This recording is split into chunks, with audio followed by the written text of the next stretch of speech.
And today, to start off this class, I'm going to give you a lecture based on my own personal experience and my own personal feelings.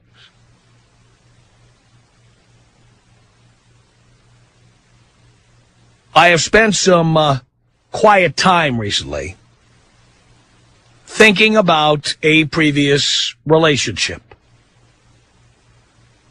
As you know, I live alone, and I've been living alone for some time now. But I have a previous relationship, a specific one in my mind. It's a litigious society, so I'm not going to say who it was or when it was. Let's just say it's from the past. And in this lecture today, boys, I want to talk about money. Women want your money. I always say there are exceptions to every rule. That should be obvious, but nonetheless, there are a few morons out there who say, why do you say all women want money? All women don't want money. I don't want money. I never said all women want money. Well, you said all women want money. I don't want money, and none of my friends want money either. It's the same call I get all the time. Shut up. Shut up. Sure, there are exceptions, and if you are an exception, you probably have friends who are like you. Let me save us the phone call right now, girls. Generally speaking, women want your money, men. And you can't see it because you want poon. They know you want poon, and so they get themselves into position to get your money. And because you are temporarily insane while you're trying to get a woman's panties off, many of you will start spending money. Now, some of you, maybe like your professor, don't spend a lot in the beginning, but maybe once you're in a relationship, you're not as careful. And perhaps you buy your live-in girlfriend or your wife a car, or you buy a big house for her to live in with you. Perhaps you take her on an expensive vacation. And many women equate love with your ability to support them. In other words, women love to feel secure. One thing that makes women feel secure is your money. So you'd be amazed how much women love you if you have money. And by the way, what is a lot of money? Well, to each person, it's a different amount of money. If a woman makes $22,000 a year and she meets a man who makes $32,000 a year, she thinks she's hit the jackpot. So you don't have to have a lot of money to be in this position. But what it gets right down to is that women think their company is worth more than ours. They think their sexual availability has monetary value that ours doesn't. Or at least they try to con us into believing that's the case. And they believe that once they have the keys to our place, once they are officially the girlfriend or the wife or whatever, the live-in, that it is your job to shovel money in their direction. And in many cases, their love is directly correlated to how well you are able to support the enterprise. Whether it be a relationship, whether it be a live-in relationship, whether it be a marriage, whether it be a marriage with kids, whether it be a live-in relationship with kids. It's amazing how much a woman's love has to do with how well you support the family. It's amazing how many women stop loving you if you are unable to work or depressed or, in some cases, unwilling to work for a period of time. Amazing how many of these women who, quote-unquote, love you suddenly stop loving you. Now, boys, I've been married and divorced 4 times, and I've had other relationships as well. So I'm going to tell you that when you fall in love, you can't see this. Let me tell you what the other end is like when you get out. When you get out, women want money to leave. They not only want money to move in, they not only want money to have sex with you, they not only want money to spend time with you. They not only want money so they can look at you with puppy dog eyes and pretend to be interested in what you have to say. When you want them to go, they want money for that too. So when you tell a woman to leave, she wants money. She wants you to help her move. She wants you to pay for her furniture. She wants you to pay for her furnishings. She wants you to pay for her security deposit, first and last month's rent. She'd like you to pay her rent for a year or two if you can get her to do it. She'd like a lump sum, too. And if she can't get you to voluntarily give it and she got you to marry her, she will ultimately get an attorney and find a way to get the money out of you. And even if she doesn't hire an attorney to get the money out of you, suddenly you'll find out how much she doesn't love you once she tells you how much money you owe her. Because what it comes down to is how much money you can provide to the enterprise. I mean, imagine. Are there women out there, are there needles in a haystack out there who, when a relationship is over, they say, I don't want anything, I'm just getting out of here? Yes, there are exceptions to the rule like that. But generally speaking, women want money to have sex with you. They want money to become your girlfriend. They want money to move in with you. When they move in with you, they want you to pay the rent, you to pay for the groceries, you to pay for the clothing. They want you to buy them a car. They want you to put them through school or pay their debts off. They want you to pay for the wedding. They want you to pay for their kids, provide them sperm, provide them cashola. And then when you want them to leave, they want you to pay them to leave. That's the way this works. And the reason I have been having this on my mind is because I was thinking back on a previous relationship with someone who was funny and lit up my life just to see her come into the room. She was fun, she was funny, she was energetic, she was wonderful. And it wasn't until she left and told me how much money she thought she ought to get that I realized there was no love going on there at all. It was just somebody who wanted money. And her love was directly proportional to how much money I would provide. Amazingly, after she was gone, the number of phone calls deteriorated, the number of encounters in person deteriorated. And most of the phone calls centered around money. How much she had, how much she needed, how much I ought to send over there. It was all about the money. And you know, when you spend time with somebody and you think you love them and they think, or they let you think that they love you, you find out how much they don't love you later on when it's over, and then they tell you how much money you owe them for the experience. I was once with somebody who I told, hey, you know what? I don't think this relationship's working out. We've got different values. It isn't happening. I'd like out. And all of a sudden it turned from love to, here's how much money I want. Now, I'm not going to say I sent the money or that I gave the money or that no, that's not what I'm saying. And don't assume that I just mailed a couple of $100,000 over there. I didn't.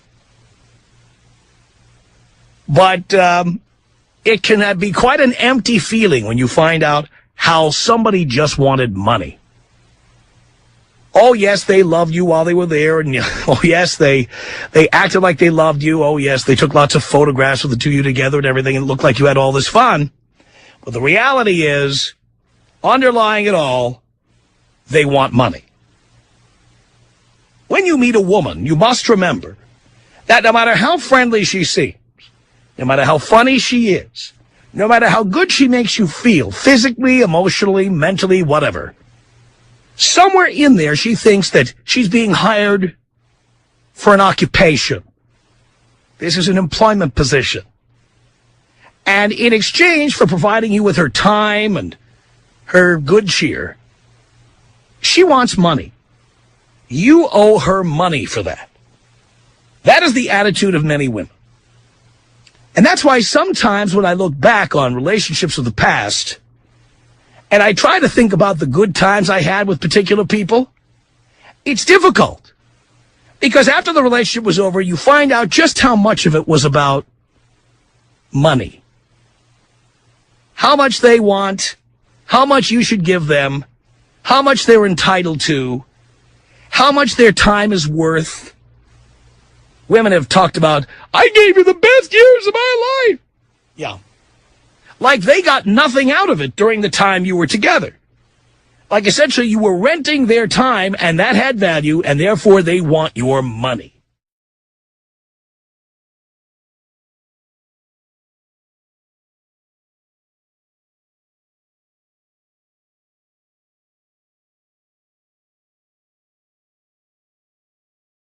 I'm station manager Dan Aykroyd. During the past few weeks in Los Angeles, actor Lee Marvin and his former live-in companion Michelle Triola Marvin have been in court to settle her claim that he owes her half his income from the 6 years they lived together.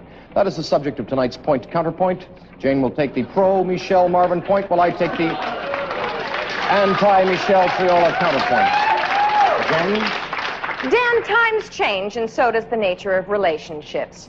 People are reluctant to get married these days, and looking at divorce statistics, who can blame them? But the lack of a piece of paper does not necessarily mean the lack of a total commitment. A woman in this modern-day relationship may well give up all her own personal pursuits, as Michelle Marvin claims she did, to give her full support to her man's career. And Michelle Marvin is just asking that the courts recognize that reality. Dan, there's an old saying, behind every successful man, there's a woman, a loving, giving, caring woman. But you wouldn't know about that, Dan, because there's no old saying about what's behind a miserable failure.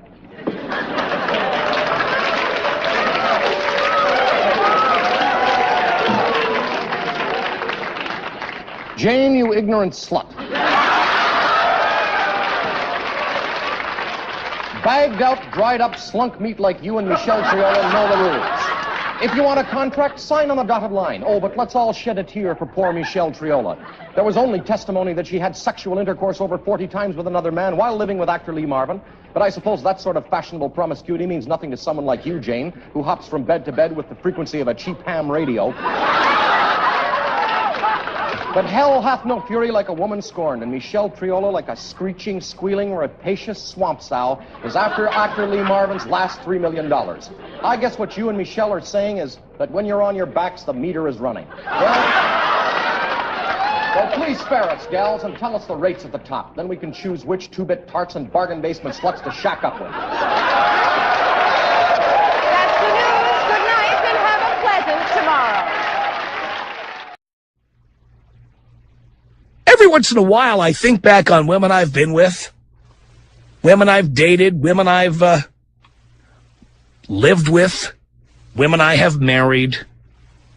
I think back, and I try to think back on all the good times we had. Sometimes I look through old photographs and see some of the things we were doing and saying, God, that looks like that was fun.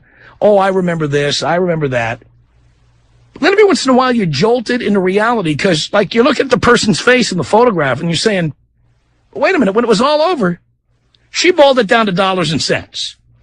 She pretty much had an amount in mind, and she started telling you what the amount was. So all that time you thought you were having fun, it was like hiring, not quite a hooker, because it's more than just sex, but it's like hiring an escort for a long period of time. And in the long run, women feel they should be compensated for the time they spend with you. As you go out with women, date them, have sex with them, never lose sight of that, boys. Never forget that no matter how nice she looks, no matter how friendly her eyes look, you look in her eyes, they sparkle, and you see her, and it makes your day. I know that feeling. When it gets right down to it, it's like hailing a cab. At the end, they throw the flag up, and they tell you how much you owe them. And they'd like a tip with that, please. Boys, never forget that.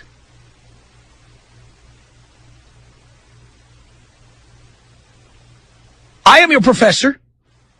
I am here in our classroom, here to tell you about how to avoid commitment, how to avoid serious relationships. Your professor lives alone and is a staunch advocate of living alone.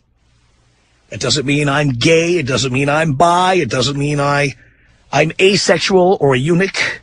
No. I think you should have all the fun you can possibly have.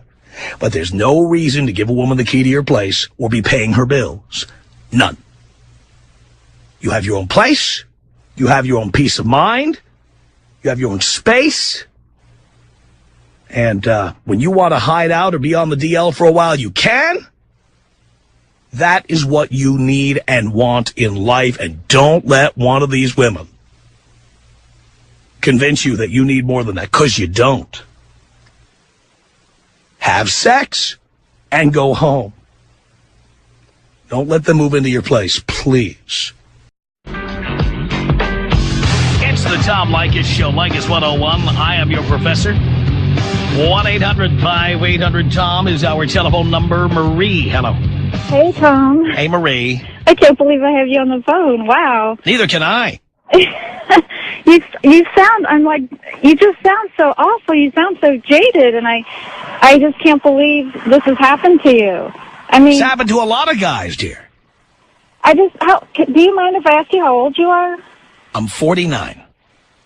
Wow. I just can't believe, I mean, were you always in show business? How old were you when you first got married? I've been in radio since I was 14. Wow. I don't think all women, I don't know. I mean, I'm not out there, so I don't know that all women are like that, and I'm shocked to No hear one that. said, again, dear, please don't misquote me. I said that at the beginning of the hour. I never said all women are like that. Oh, you're right. You didn't say that. You said a lot of them. And maybe Yes. in California, were you always in No, dear. California? No, I'm from New York originally. I lived in Miami. I lived in Phoenix. I lived in Boston. All right, well, New York, Miami, those are like, like the big cities where people are just dying to get ahead, aren't they? I mean, maybe you're hanging out with women that's all they're... Dear, I want to be with a woman who is hot, who is attractive. I'm sure I can find some 180-pounder out there who would be very jolly and would like to make dinner for me and just make a quiet home for me. But if I'm going to have someone living with me, I need to be with somebody who is going to be able to arouse me when I'm naked. Well, maybe, I don't know, I mean, maybe a woman that is I don't know, like why people are overweight, maybe their self-esteem is bad, or maybe you hang out with them and then you get their self-esteem and they lose weight, and I don't know. I'm not in the makeover business, dear. Yeah, that's true. How old were you when you first got married? 18. Were you like the big star and she was looking up to you? Not when I was 18, I wasn't, no.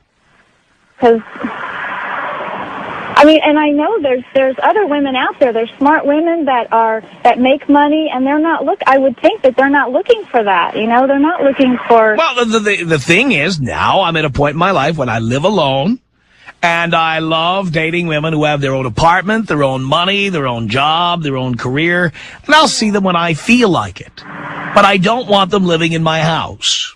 Okay, but you know what's funny? Like, you were like telling boys, you're like, boys, don't do this, boys, and that's Right. That's kind of bad, because, like, boys need to be able to fall in love, because there are... No, they don't. No, they don't. That's when they do stupid things. That's when they have babies with people who just want their money. That's when they get married to people who just want their money. But not everyone's like that. I never use the word everyone. Well, you're saying boys listen to... It's kind Yes, of like, yes. I mean, there's a lot of men that are really happy with their wives. There's some good women. Guess what? One out of every two marriages in this country ends in divorce. 1 out of 2. Yeah. That's a lot. Right, and also, it's half men, half women. Some women get really dumped on by guys, too, and they, you know... My students are primarily men. That's another classroom. I don't teach that class. I don't really care what happens to women. I'm sorry, you don't care what happens to what? This is a man's class. It's a class about men, by a man, for men. Women are welcome to audit the course. But it is from a male perspective. It is not for a female. But I don't know, it's just... I don't really care what happens to women. Let somebody else do that show. Yeah, I don't know. It feels bad for you. You gotta... But you don't understand. I am now happier than I've ever been. And I am happier than I've ever been because I don't have unrealistic expectations. I live alone. I'm right all the time. I'm never wrong. I'm never criticized. I'm never nagged. I'm never told what to do or how to do it. I mean, I'm the happiest I've ever been. Well, maybe you should thank those women that you went through all that crap. 'Cause now you know no. I'm not thanking those women for that. No, I'm not.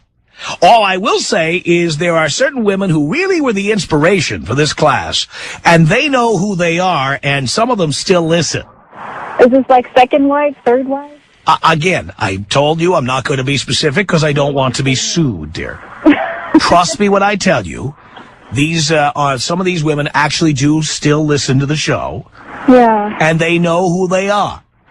And I'm sure these are women who have to hear people say, "He's your ex? You were with him? What a jerk." And they don't realize that the reason I'm such a jerk is because these women had a chance to be with me.